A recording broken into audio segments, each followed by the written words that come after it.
dot data sets import fetch California housing. Fetch California housing data set name, ठीक है। X के अंदर सारे फीचर्स आ जाएंगे।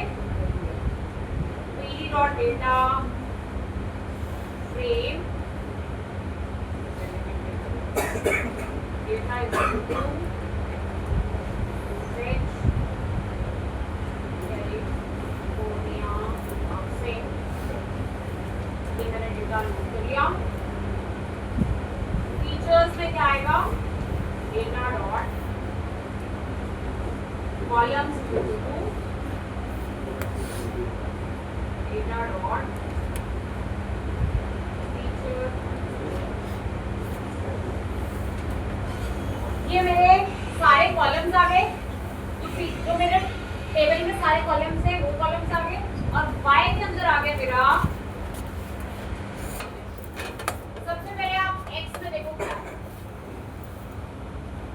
x में आपके पास काफी सारे कॉलम्स आ गए, जैसे मीडियन इनकम, हाउस का एज कितना है, रूम्स कितने हैं, बेडरूम्स कितने हैं, पॉपुलेशन कितनी है अराउंड द एरिया, ऑक्यूपेंसी कितनी है, लैटिट्यूड लॉन्गिट्यूड, ये मेरे बहुत सारे कॉलम्स हैं, ठीक है। अब और टारगेट के अंदर अगर y के अंदर देखोगे तो y में क्या है, मेरा हाउस का, ये हाउस का, ठीक है। अब मुझे क्या करना है, मॉडल को ट्रेन करना है ताकि वो हाउस का प्राइस प्रेडिक्ट करे। अब ये तो फिर भी एक छोटा कॉलम है, छोटा टेबल है, मैं आपको कल परसों एक डेटा सेट कराऊंगी जिसमें 250-300 कॉलम्स हैं। अब आप सारे के सारे कॉलम्स को तो यूज नहीं करोगे ना एज फीचर, मुझे डिसाइड करना है कि मुझे इनमें से किन कॉलम्स को एज फीचर। तो सबसे पहला तरीका जो आपको स्टैटिस्टिक्स में सबसे पहले यूज करना चाहिए वो है कोरिलेशन। इस कॉलम का आपको प्राइस निकालना है ना, तो प्राइस के साथ किस कॉलम का कोरिलेशन, जिसका उसके साथ कोरिलेशन ही नहीं है उन कॉलम्स को तो स्टडी करने की जरूरत नहीं, ठीक है। सबसे पहले हम देखेंगे कि इंपॉर्टेंट कॉलम्स कौन से हैं, किन कॉलम्स के साथ कोरिलेशन हो सकता है। कोरिलेशन स्टडी करने के लिए मैंने क्या किया, pd dot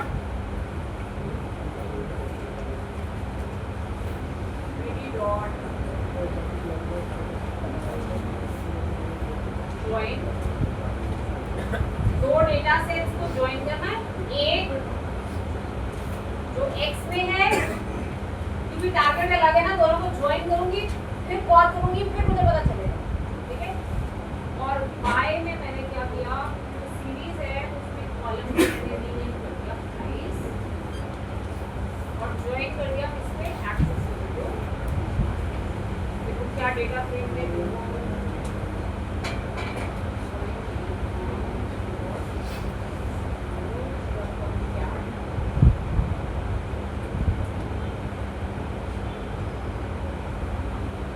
डॉट कंकैट से मैंने क्या कर दिया, इंडेक्सेस पे इन्हें ज्वाइन कर दिया। ये प्राइस वाला कॉलम भी इसके साथ आ, ठीक है।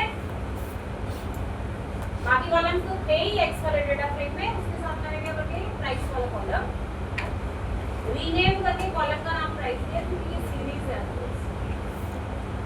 ठीक है। दोनों डेटा फ्रेम्स को मैंने ज्वाइन किया। अब करो df dot call, df dot call क्या करता है, कोरिलेशन कोएफिशिएंट्स, ओके। देखो ये आगे कोरिलेशन आपको किसके साथ स्टडी करना है, प्राइस के साथ। प्राइस के साथ मीडियन इनकम का कोरिलेशन कोएफिशिएंट है 0.688, इसका मतलब this is a very significant feature.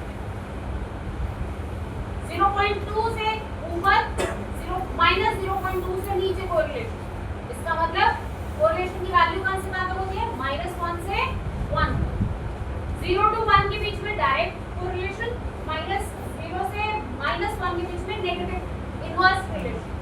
पर अगर 0.2 और -0.2 के बीच में तो उतना स्ट्रांग नहीं है रिलेशन, अगर उससे ज्यादा है 0.6 से तो काफी ज्यादा स्ट्रांग होगा। इसका मतलब ये वाला फीचर तो हमें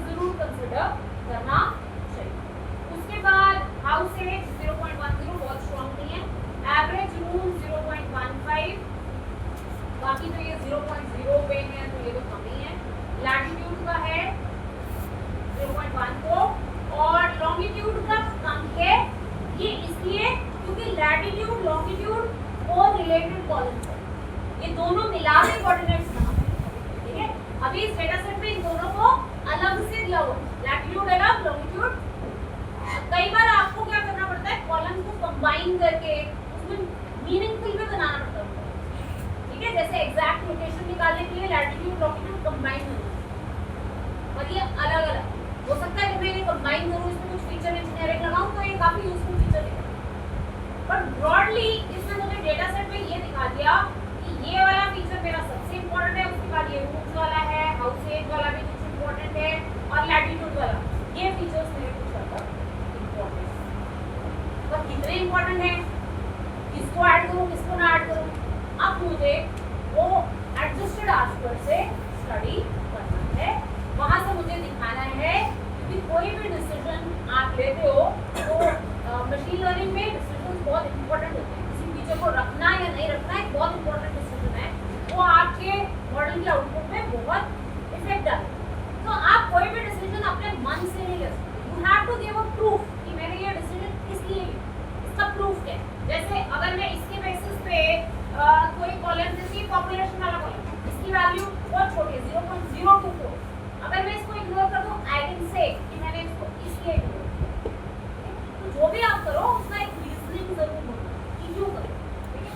तो अब मैं ये देखती हूँ कि मैं मॉडल बनाऊंगी, पहले एक कॉलम लूंगी, दूसरा कॉलम लूंगी, देखूंगी कि एडजस्टेड आस्कर पे कैसे कैसे इफेक्ट।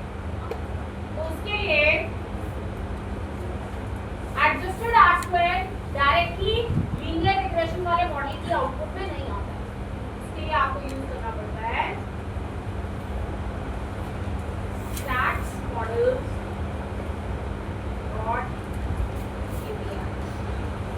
इसके लिए यूज करना पड़ता है आपको स्टैट्स मॉडल्स डॉट, इसके अंदर OLS ordinary least square model, इसके अंदर ordinary least square model linear regression का ही मॉडल है, और ये मिनिमाइज कैसे करता है, कॉस्ट फंक्शन को डेरिवेटिव लेके, ठीक है। तो OLS यूज करेंगे, OLS यूज करके हम इस कार्य को करेंगे, ठीक है। क्योंकि मुझे बार बार काम करना है तो मैंने एक फंक्शन बनाया डेफ इवैल्यूएट मॉडल, क्योंकि बार बार कभी एक फीचर के साथ कभी दो फीचर्स के साथ मुझे मॉडल को चलाना है, तो मैंने एक फंक्शन बना लिया इवैल्यूएट मॉडल, ठीक है। इससे क्या पास होके आएगी, फीचर्स पास। कौन सी फीचर्स आप कंसिडर करना चाहते हैं, पहले एक फीचर देंगे, फिर दो देंगे, फिर चार देंगे, अलग अलग, ठीक है, ठीक है। X subset is equal to X subset is equal to Sm dot add constant। add constant होता है इंटरसेप्ट ऐड करने के लिए, कि जो मैं फीचर्स दे रही हूँ उन फीचर्स के साथ साथ में इंटरसेप्ट जो भी होता है राइट, वो भी ऐड करें। Sm dot add constant, इस पे x के ये वाले फीचर्स मैंने बोला सबसेट कर लिया, मैंने कितने से फीचर्स ले लिए जितने आपने, ठीक है। Model is equal to OLS, model is equal to OLS Sm dot OLS, y pass किया, इसको मैंने y पास किया, और x का सबसेट, और मैंने मॉडल को कर दिया, मॉडल को मैंने मॉडल ने लर्न कर लिया, OLS मॉडल ने इस y और x के डेटा से लर्निंग। अब मुझे देखना है कि ये आउटपुट क्या है, ठीक है। प्रिंट फीचर्स, कौन सी फीचर्स मैंने कंसीडर करी,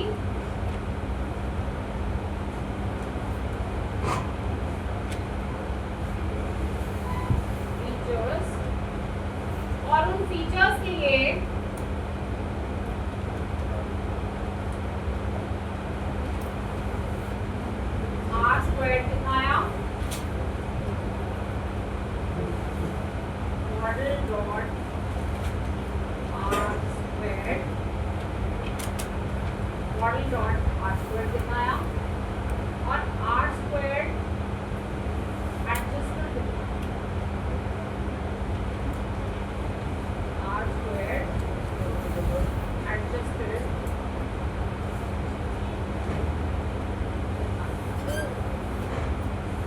ठीक है।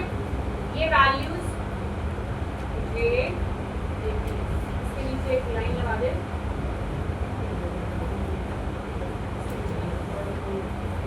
ठीक है। ऐसे मैं बार बार इवैल्यूएट मॉडल को कॉल करूंगी, कभी एक फीचर पास करूंगी, कभी दो फीचर्स पास करूंगी और देखूंगी कि आउटपुट कैसा देगा।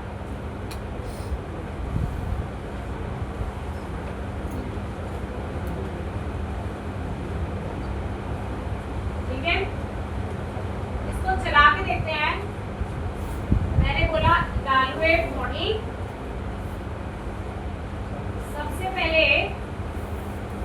मैंने फीचर्स में एक कॉलम पास किया मेड आइडेंटिटी, तो मुझे लगता है कि सबसे सिग्निफिकेंट।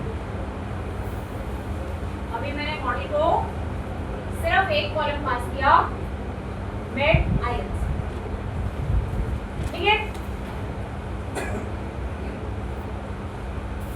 देखो चला के इस पे कुछ आर स्क्वायर की वैल्यू आएगी, कुछ एडजस्टेड आर स्क्वायर की value. 47% variability of my data set is explained by only this one, ठीक है। अब मैं बाकी फीचर्स ऐड करती जाती हूँ और देखती हूँ कि वेरिएबिलिटी के ऊपर कैसा इम्पैक्ट आ रहा है, आर स्क्वायर पे भी कैसा इम्पैक्ट आ रहा है और एडजस्टेड आर स्क्वायर। अब मैंने दोबारा से इवैल्यूएट किया मॉडल को। अब इसके साथ साथ दूसरा कॉलम मैंने रख लिया पॉपुलेशन, दूसरा कॉलम मैंने रख लिया पॉपुलेशन। अब देखो क्या मिल रहा, पॉपुलेशन से क्या इसमें कोई खास फर्क पड़ा? नहीं, बहुत मार्जिनल फर्क है। I should ignore this. इस कॉलम को मुझे अपने मॉडल को कॉम्प्लेक्स करने के लिए नहीं ऐड करना चाहिए। अगर दो मॉडल, एक मॉडल है उसमें 5 फीचर्स हैं, उसका आर स्क्वायर 65 है, 0.65 है, और दूसरा मॉडल है जिसमें 3 फीचर्स हैं, उसका मॉडल भी, उसका भी आर स्क्वायर 0.64 की पास ही है, तो 3 वाला बेटर है। क्योंकि जितनी ज्यादा मॉडल की कॉम्प्लेक्सिटी बढ़ती जाएगी उतना ही ज्यादा फिर आगे प्रॉब्लम्स क्रिएट होंगी, ठीक है। तो हमारे को सबसे यूजफुल फीचर्स, तो ये फीचर रेड आईएमसी को यूजफुल फीचर। इसके अलावा एक फीचर हम लेते हैं आउट से, सेकंड फीचर मैंने डाला आउट से भी ज्यादा यूजफुल फीचर नहीं होगा, फिर भी 0.50 कर रहा है, इंप्रूवमेंट है, तो मतलब इसको इग्नोर नहीं करना चाहिए, वी कैन, ठीक है। इसके बाद ऐसे ही अब आप इवैल्यूएट करो, अब आप ऐड करो लैटिट्यूड लॉन्गिट्यूड, लैटिट्यूड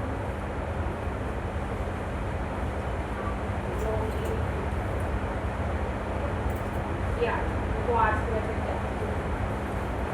0.59, ठीक है। इसका मतलब ये यूजफुल, ठीक है। ऐसे आपको फीचर्स की इंपॉर्टेंस समझ में आ जाती है कि कौन सा फीचर मेरे लिए कितना इंपॉर्टेंट है। अगर कल को मुझे ड्रॉप भी करना हो, कम इंपॉर्टेंट कौन सा है, ज्यादा इंपॉर्टेंट कौन सा है, वो मुझे क्लियर है, ठीक है, क्लियर है। अच्छा, कई बार कई कॉलम्स ऐसे होते हैं जो डायरेक्टली तो हो सकता है इतने यूजफुल ना, पर जब उनके ऊपर थोड़ा सा आप फीचर इंजीनियरिंग करो, मतलब अगर आप उसमें से कुछ यूजफुल डेटा निकाल के दो तो वो मॉडल के लिए यूजफुल हो जाते हैं। जैसे अभी देखो नंबर ऑफ बेडरूम्स जो है ना, एक एवरेज बेडरूम्स, एवरेज, ये एवरेज बेडरूम्स अभी कोई यूजफुल कॉलम नहीं है। अभी आप इसको ऐड करोगे, अभी क्या वैल्यू है 59 ना, देखना इसको ऐड करने से क्या,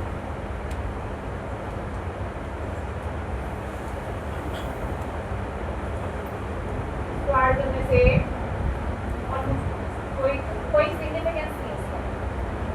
पर अगर मैं इसके ऊपर थोड़ी सी फीचर इंजीनियरिंग लगा दूं, मतलब मैं इस कॉलम को डायरेक्टली ना उठाऊं, मैं इसमें से कुछ रेशियो निकालूं, जैसे बेडरूम्स पर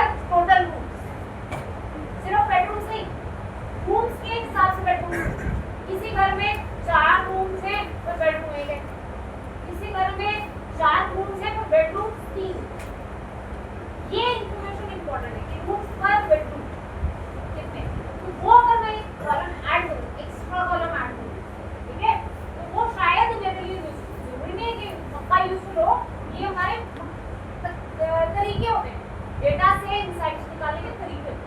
तो मैंने क्या किया, इसमें एक एक्स्ट्रा कॉलम ऐड किया। ये जब मैंने एक्स में डेटा उठाया ना, तो मैंने एक्स में एक नया कॉलम कर दिया,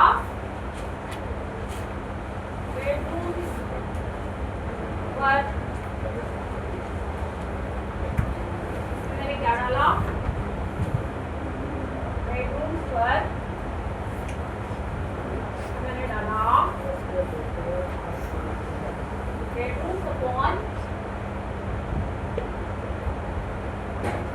bedrooms divided by जो total number of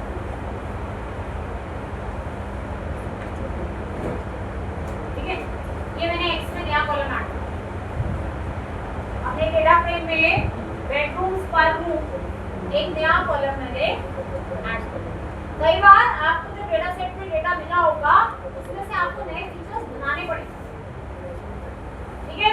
तो ये मैंने ऐड किया। जरा चला के देखो क्या इससे मेरा क्या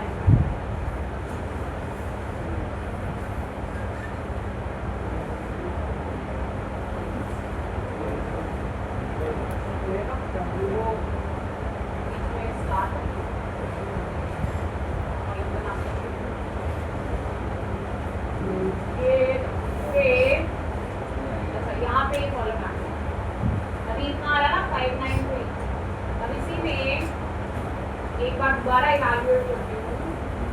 इस बार मैं जो मैंने नया कॉलम बनाया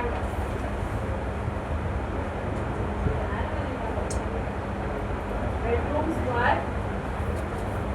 इसको ऐड करके देखती हूँ इससे क्या इफेक्ट आता है, ठीक है। या 60 पॉइंट मार्जिनल इम्प्रूवमेंट, ठीक है। तो ऐसे आपको क्या करना है, डिसाइड करना है कि कौन से फीचर्स आपको चाहिए, कौन से फीचर्स आपको ओके डन हो गए। अब आप क्या करो, ये डिसीजन आपने ले लिया, अब आप इसके बाद लीनियर रिग्रेशन लगाओ। लीनियर रिग्रेशन लगा के नॉर्मल जैसे करते हैं, ट्रेनिंग टेस्ट डेटा अलग करना है, सारा काम करना है, वैसे ही करना है। सिर्फ आप कॉलम्स कौन से लेने, ये कॉलम्स। अब मैंने सिर्फ यही वाले कॉलम्स ले लिए। अब जरूरी नहीं है कि मैं 60% में रुक ही जाऊं, अभी इसमें फर्दर और इम्प्रूवमेंट्स हो सकती है जो मैंने अभी नहीं करी। जैसे अभी मेरा सारा डेटा एक स्केल में नहीं है, स्केलिंग हो सकती थी, और मैं आपको टॉपिक बाय टॉपिक कराऊंगी ना। जब एक टॉपिक कराया तो उसके हिसाब से कराऊंगी, जब अगला टॉपिक कराऊंगी तो उसमें वो ऐड। जैसे इसमें हो सकता है भी मल्टीकोलिनियरिटी की दिक्कत हो, एक कॉलम दूसरे के साथ बाउंड हो सकता है, वो नहीं मैंने अभी स्टडी करा। वो सब चीजें स्टेप बाय स्टेप ऐड, ठीक है। तो अब आप क्या करो, लीनियर इक्वेशन लगा के मॉडल बना लो। मॉडल में ये कॉलम्स ले लो, आपको क्या हो जाएगा, सारा काम ये, ठीक है। बना लेंगे लीनियर इक्वेशन मॉडल, तो या मैं बनाऊं, बना के दिखाऊं या बना लोगे, बना के दिखाऊं। क्या करते हैं, from sklearn dot linear model import linear regression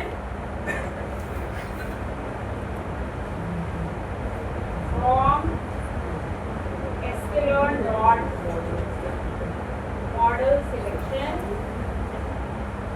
import train test script,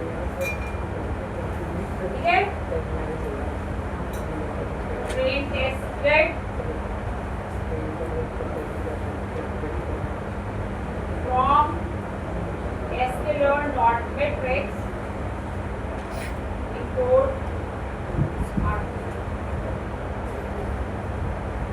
ठीक है। तो पहले मैंने x में क्या डाल दिया, सिर्फ यही वाले कॉलम सबसेट उठा लिया x का, इसमें सिर्फ ये वाले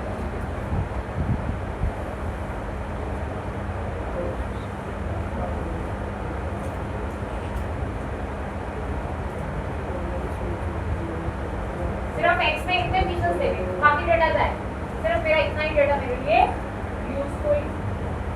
ठीक है, अब मेरे डेटा सेट में बस यही वाले कॉलम्स रह गए जो मेरे को मीनिंगफुल लगे। अब मैंने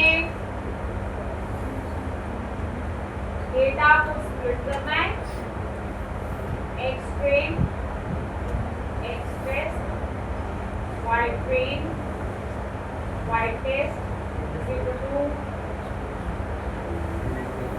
ट्रेन टेस्ट स्प्लिट,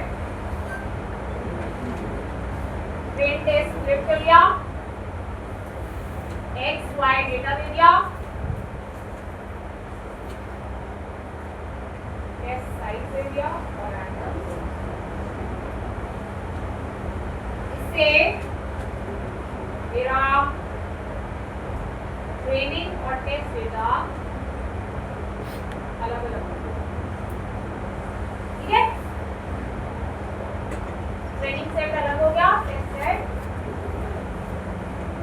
अब लीनियर रिग्रेशन मॉडल बनाओ,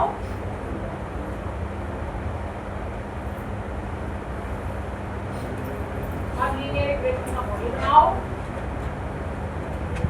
LR नॉट डॉट फिट,